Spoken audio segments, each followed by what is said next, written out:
אני כשהתחלתי את הקורס חיפשתי בעצם את הדרך הכי מהירה להיכנס להייטק ולהשתלב בתעשייה. מי שמעניין אותו כל התחום הזה של הייטק והיה לוחם, חייב לנצל את ההזדמנות הזאת. אמרתי לעצמי שזאת הזדמנות נהדרת בטווח זמן כל כך קצר לעשות את הקורס ובעצם להיכנס לכל התעשייה.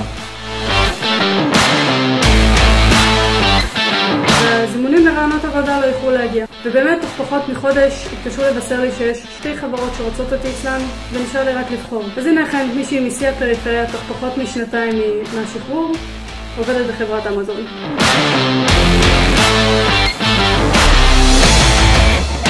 יש לך עוד גוף שמסתכל עליך ועוד גוף שרוצה את ההצלחה שלך, עוד גוף שרוצה שתתעסק במקצוע שלך ותיכנס להייטק. גם הקשר האישי שלנו עם הנציגה שלנו מעתידים, גם הקשר האישי שלנו עם המכללה, זה לא כמו אוניברסיטה בכלל.